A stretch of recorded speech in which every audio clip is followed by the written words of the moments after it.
네, 8페이지 29번 문항 보도록 하겠습니다. 그림은 구분 기준 A와 B에 따라 사람의 여러 질병을 구분하는 과정을 나타낸 것이다.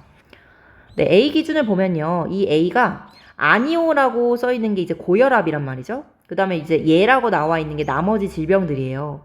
그러면 이제 고혈압과 비교했을 때 얘네들의 특징을 이렇게 쭉 보면은 이 기억 보기에 나와 있는 감염성 질병인가? 이거는 맞는 복이라는 걸 알 수가 있죠. 왜냐하면 이 고혈압이 비감염성 질병이기 때문입니다.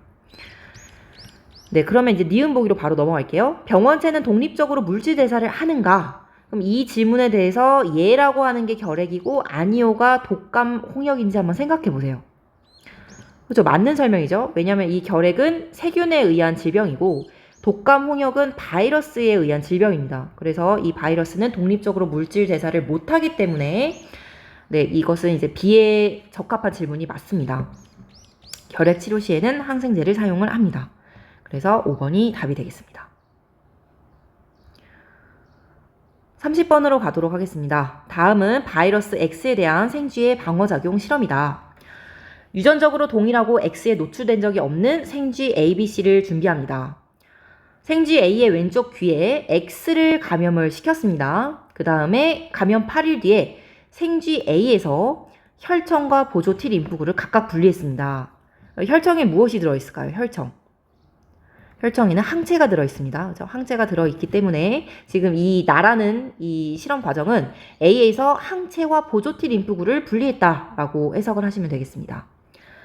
생쥐 B에는 나에서 분리한 혈청을 주사한 후 X를 감염시켰고요. 생쥐 C에는 보조 T림프구를 주사한 후에 X를 감염시켰습니다. 그럼 어떻게 됐을까? 한번 생각을 해볼게요. 여기는 항체를 주사를 했고 그 다음에 여기에는 보조 T림프구를 주사했다라고 나와 있습니다. 그리고 나서 이제 감염 5일 후에 이 경과를 봤더니 생쥐 B는 X가 살아있네요. 엄청 많이 살아있네요. 그죠? 그럼 생쥐 B는 X가 살아있다라고 하는 거는 방어작용이 이 5일까지는 가지 못했다라는 의미가 되겠습니다. 그죠? 방어가 이렇게 효과적으로 일어나지는 않았다라고 해석을 할 수가 있고 생쥐 C는 이제 X가 거의 이제 다 죽었기 때문에 방어작용이 성공했다라고 해석을 할 수가 있습니다. 근데 그 이유를 설명을 드리자면 어쨌든 이 생쥐 A에 항체를 넣으면 이 항체는 생쥐 B가 만든 게 아니잖아요. 남의 거를 갖다 쓴 거잖아. 그지? 그럼 이건 굉장히 일시적인 효과를 냅니다. 일시적인 효과. 근데 급할 땐 그렇게 써야 되겠죠. 근데 급할 때는 남의 항체를 이제 빌려 와가지고 쓰는 게 맞는데 어쨌든 이건 일시적인 효과이고 5일까지는 가지 못해 이 효과가. 근데 이제 이 생쥐 C의 경우에는 생쥐 A의 보조 T림프구를 주사를 맞았잖아요. 그러면 이게 당장은 효과가 안 나올 수 있는데 보조 T림프구에 의해서 어떻게 돼? 이 생쥐 C 본인의 B림프구가 분할을 하겠지. 형질세포와 기억세포로 분할을 하겠죠. 그러면 이 형질세포가 이제 항체를 만들어요. 그러면 이거는 생쥐 C의 이제 본인의 항체를 만든 거기 때문에 효과가 되게 오래 갑니다. 그래서 이거는 이제 효과가 5일 후까지도 이렇게 지속적으로 일어나는 걸 볼 수가 있지요. 그러면 이제 보기를 보도록 하겠습니다. 다의 생쥐 B에서는 X에 대한 2차 면역 반응이 일어난다라고 했는데 아닙니다. 왜냐면은 그냥 남의 항체를 갖다 쓴 거기 때문에 이거는 뭐 그냥 1차적으로 이제 일어났다라고 봐야 되고 2차 면역 반응이라고 하려면 이제 항원이 두 번째 들어왔을 때 본인의 이제 기억세포가 형질세포로 전환돼서 항체를 만들어야 되겠죠? 그래서 기억은 틀린 보기가 됩니다.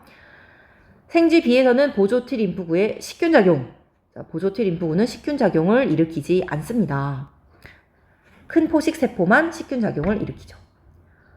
마지막 디귿 보기. 라의 생쥐 C에서는 생쥐 A에게서 전달받은 보조 T림프구에 의해 면역작용이 증가했다. 네, 맞습니다. 마지막 문항 보도록 하겠습니다. 그림가는 정상인의 혈장 삼투압에 따른 혈중 ADH의 농도를 나는 이 사람이 1리터의 물을 섭취한 후에 단위 시간당 오줌 생성량을 시간에 따라 나타낸 것이다. 그래서 물을 섭취한 이후에 오줌 생성량이 증가했어요. 뭐 당연하죠. 물을 먹고 난 다음에 오줌이 마려운 경험 많이 해보셨죠. 그래서 물을 섭취하게 되면은 ADH 농도가 어떻게 돼요? 그래서 ADH 농도가 떨어지잖아요. 그렇게 해서 수분 재흡수량이 감소하기 때문에 오줌이 많이 만들어집니다.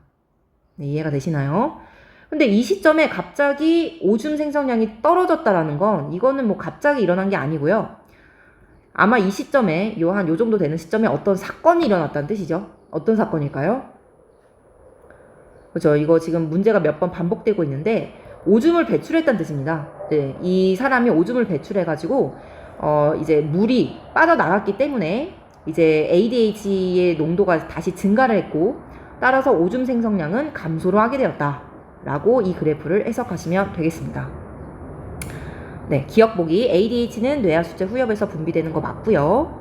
가에서 오줌의 삼투압은 P2일 때보다 P1일 때가 더 높다라고 나와 있습니다. 네, 이 P2일 때랑 P1일 때 보면은 혈장 삼투압이 P2일 때가 더 높지 않습니까? 그죠?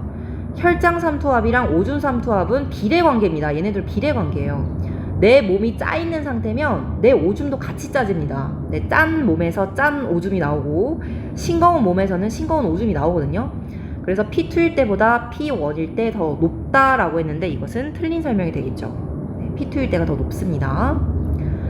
나에서 혈장 삼투압은 구간 2에서보다 구간 1에서가 더 높다라고 나와 있는데 구간 2와 구간 1을 비교를 해보면 자, 오줌 생성량이 얘는 더 높고 얘는 더 낮네요. 자, 왜 그러냐면 이때는 물을 섭취를 한 직후여서 내 몸이 싱거워져 있다고 했잖아. 싱거워져 있어서 오줌 생성량이 높고 그다음 이때는 오줌을 배출을 했기 때문에 내 몸이 이제 좀 더 짜져 있는 상태이죠. 그래서 혈장 삼투압은 내 몸이 짠 정도를 보여주는 것이기 때문에 구간 2에서보다 구간 1에서 더 내 몸이 싱겁다라고 보여집니다. 그래서 디귿은 틀린 설명이 됩니다. 답은 1번이 되겠습니다.